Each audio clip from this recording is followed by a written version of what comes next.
talking past each other. No more Mr. Nice Guy. Why your partner disrespects you and how you have the power to influence a different lifestyle, a different adventure for your marriage. Will this work for me? Stop sending miles of text messages. Your wife withholding sex from you. Truth, integrity, moving fast, and sound decisions. Talking past each other. Welcome to the Morrow Marriage podcast, guys. And this is a massive problem in marriage. This is when you guys are both so focused on what's being said, okay, versus what you need to hear, what's not being said. What you're saying, not what your partner is saying. That's right. So if you can understand that communication is a massive problem in marriage, obviously, it's like one of the number one things searched on Google every single day to help so people can try to move their marriage forward, okay? And what you need to understand is almost always, you first of all, both probably want the same thing, okay? Even if you're like I was, where I'm so excited to talk, but I want you to finish. Okay. Sounds interesting. Oh, it is. Even if you're like I was, where I didn't understand joy, okay? I did. I knew what it was like to have fun and things like that, but I created chaos everywhere I went in my life, especially with Kathryn. And I need to shut up because she has got a smirk and... Go.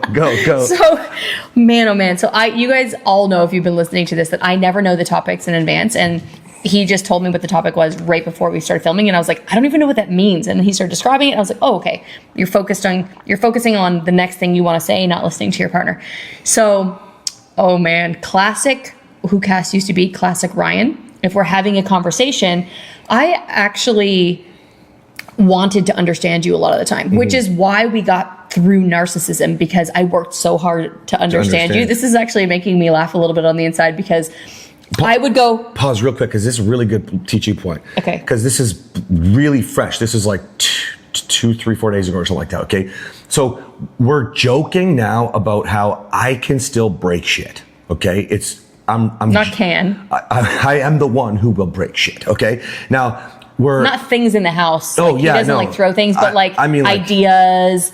He's a visionary, so if he runs with an idea, nothing gets done on the way. And now take that to the marriage, okay? So I'm the one that's still going to have the lows, okay? That doesn't mean Kathryn doesn't have days or whatever, but minutes. No, I mean moments. But what happens is we can know, because of the way my brain works, okay, that I could break shit. Okay? Mm-hmm. Meaning I could take something too personal. Exactly why I work so hard so you don't, okay? But here's the thing. I'm joking about it, and I was telling James this morning, and I was like, yeah, but the moment I said that, it turned into a bit of a joke, and Kathryn said, yeah, but you know what? I can see it coming, and I need to do better with... I need to do better with seeing it coming, yes. Yeah, so this is a perfect example of talking with the actual thing. What it is we both know where we could do better to prevent the chaos. Right. Right? Yes. Right? Instead of defending yourself or just saying what you want to say, literally it's taking responsibility. Yes, okay? Taking responsibility is super important. But why all of that is really good, honey. But why this topic specifically is making me have this smirk that you like so much is because we would be talking, I'm trying to understand him, and it's a beautiful thing. My desire to understand my husband, all of you women, men too, you need to embody how I wanted to learn about why. And I like to make light of it. So with my wives, I'll be like, you need to remind yourself and say to yourself, man, my husband's being crazy right now. It allows you to show empathy. Call him crazy in your mind, not outside, not out your mouth. But anyway, I did a lot of work trying to understand him. And one of the things that he used to do, we'd be having a conversation. I'd be asking more questions, all the things that I teach. I wasn't good at it because I would eventually get defensive. But his classic line, I've already moved past that. And I'm like, how did you move past that? I forgot about that. We are literally in the conversation, working towards something. I'm wanting more information. I want to go deeper. I want to understand. I moved past that 5 minutes ago, and I would call him out. I'd be like, well, it was like 15 seconds, first of all, if you went past it, because you just stopped talking. So it hasn't been 5 minutes. But then you have to invoke empathy, because he says I moved past that 5 minutes ago, and the conversation's only been happening for 1 minute. So it's impossible for him to. But anyway, that's when you're like, okay, so the crazy train, right? Identify when it's coming. He's starting to get defensive. He doesn't want to answer my questions. Why does he not want to answer my questions? Why does he want to go deeper? With Cass, a lot of it was he would move past me because anything I questioned would make him feel inferior. It would make him think that I thought that I'm better than him because I'm asking questions. It's almost like he thought I was testing him. I wasn't testing him. I actually wanted to understand more. So I eventually stopped asking him and started taking courses to understand him, and then I understood him. But even in regular conversations, that's one of the things that that was one of your go-tos. I've already moved past that.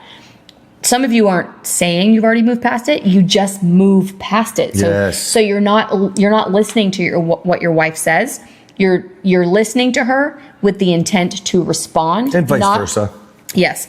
Yeah, exactly. All of it's vice versa. You're not listening with the intent to understand and paraphrase. One of the keys to communication is to paraphrase what your partner just said. In the beginning, it might sound patronizing. Thank you. I couldn't get the word because you've never done it before. So if your husband or your wife says something and you say, okay, I just heard you say, or I think I heard you say da da da da da, and they're going to be like, oh, you idiot. Yeah, that's exactly what I said. Or they're going to give you an opportunity where they say, no, that's not what I said. That's okay. That's an opportunity because you were trying to paraphrase and explain. Unless your husband says, I've already moved past that. I can't even get the words out. Or sometimes you won't even know what to say because you have to actually process and try to recall everything.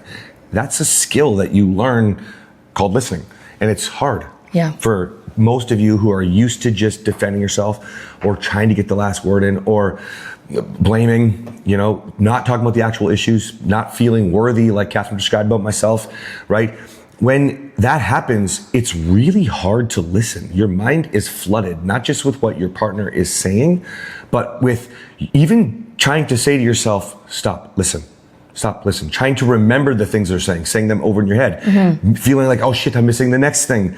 It can be a challenge. Just have patience with yourself. It's okay to even have I wouldn't suggest a phone because it can be triggering for a lot of people, and you can get notifications coming in, but it's okay to have like a notepad. You know what I mean? As long as you're both on the same page, with that, literally on the notepad. Yeah. So that you can say, I'm going to take notes so that I don't miss anything. Like in the beginning, it might sound patronizing. Oh, you're going to take notes now? Did you learn that from your therapist? You think you're so good? You might hear stuff like that. Say, no, I actually recognize that I've done this really shitty in the past.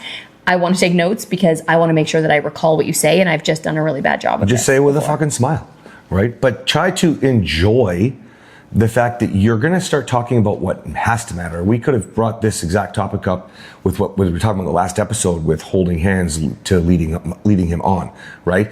Like if you understand, we weren't in that episode. They weren't addressing the actual issues, right? We think it's that she's saying, I just want to connect and hold hands. We think he's just saying, I just want to have sex. I just want to have sex. No. There's just a disconnect that we're not talking about with what we feel, with where we're at on the rejection ladder. So you move past the issues and you never actually get anywhere until you get to the tailspin, blaming, attack, defend, cycle, all that shit. Okay? All right, guys. See you next time. We've already moved past that. Oh. See ya. Bye.